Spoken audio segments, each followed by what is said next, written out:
fellow Toastmasters, what are you doing with H2O?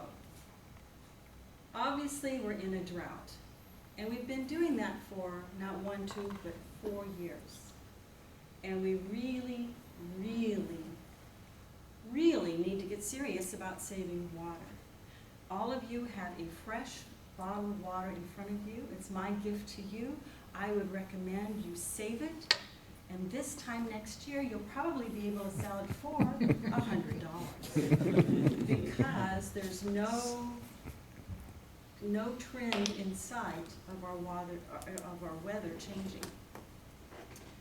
And we have to get serious about it. How many of you in this room have made some changes in their day-to-day living to help conserve water? Fabulous. That's my speech.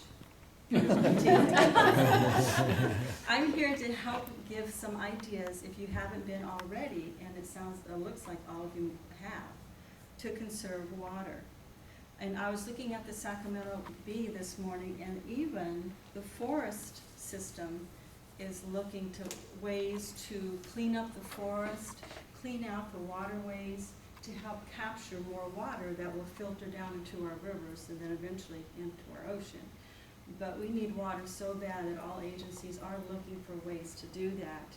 And I also went online to look at tip-saving ways, and I came up with 3 companies that are online that will help you. One of them is called the Eden Project. This is in England.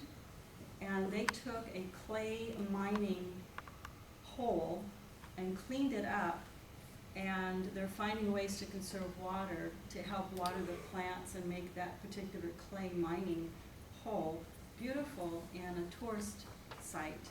And they have 10 tips on saving water at home on that one. And then Earth Easy also has 25 ways to conserve water in the home and yard, as well as Lundown Water, which is a water agency in Virginia. They have 100 ways you can save water at your very own home. I'm going to read you just a few. One of them, if you shower, fill up a 1-gallon bucket as you're showering, and if your shower fills it up in 20 seconds, you need to replace the shower head. There's too much water coming out. Also, only water your lawn when needed. You can tell this by simply walking across the lawn. If you leave footprints, it's time to water. If you don't, leave it alone. Time your shower to keep it under 5 minutes. You will save 1,000 gallons a month. 5 minutes. That's all it takes to get all your parts clean. Don't you shake your head. All your important parts, let's put it that way. Use porous materials for walkways and patios to keep water in your yard and prevent wasteful runoff. It's very important. Hello. Don't use running water to thaw food. Defrost food in the refrigerator for water efficiency and food safety. Soak your pots and pans instead of letting the water run while you scrape them clean. If you're a shaver, fill your sink with just a couple of inches of water and use that instead of running water to clean off your razor. If you're turning on your faucet in the kitchen to heat up the water, get a pitcher and put under there and capture that water while it's warming up. Because out of the brilliance of people that make homes, they have the water heater way over there in the garage, and the kitchen is way over the other side of the house, so the water has to take all that way to warm up. And it takes a while, and it wastes 3 to 10 gallons of water to do that. And this is something I've been doing for about 3 years, and I'm amazed. We collect 3 gallons of water a day, put it in a 60-gallon trash can, a plastic one, which is on our patio, and I use that to water my plants. And oh my gosh, I'm just amazed that we've been wasting this much water all this time. But we never thought of it as something that would go away. We always thought we'd always have fresh, clean, cool water. And that's not happening, so we have to change. We have to change our way of thinking and the way that we do things. If you use a screwdriver as a soil probe to test soil moisture, if it goes in easy, don't water your lawn. If it goes in hard, it's time to water. That's our clay soil is just becoming clay again. Wash clothes only when you have a full load and save up to 600 gallons a month.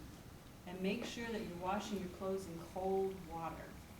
It still gets everything clean, and you're saving energy also on the heating bill. If you must take a bath instead of a water, fill the tub only halfway and save up to 10 to 15 gallons each time. And then, make sure that if your neighbors have sprinklers that are going on at 4 o'clock in the afternoon and they're watering the gutter, be a good neighbor and just knock on the door and say, hey, did you forget? Because some people need reminding, some people don't realize it. And these changes are hard for some folks because, again, we're not used to thinking that we have a limited supply. And it's hard for some folks to realize that because I remember when I was a little girl running through the sprinklers on the lawn and the water would just go on the whole afternoon and the sidewalks were nice and clean with watering and the gutters were full and we never thought anything about it. But we have to change our way of thinking. How many of you think that this drought is something new? They were in the 70s, we were on water rationing, I think 30 gallons a person per day in Right. certain areas of the day. Right. And that's nothing, or what we have now is nothing compared to that. Right. But the reason why I asked that is that they've discovered through looking at tree rings that we've had droughts, extended droughts throughout the centuries of California's history. And as far back as 800 AD, they had a similar pattern that we're experiencing right now. So it's common in California. It's not common that we were very conservative in the very beginning. Because there's ways, desaltation plants. Why not build instead of an oil pipeline, a water pipeline, for God's sakes, from the East Coast that has all that snow, all that ice, to us? I know nobody would make any money, but maybe we could survive a little bit longer. Just a thought. So get the word out if you haven't already. Make some changes in your lifestyle, and maybe we can be here a little bit longer. Thank you.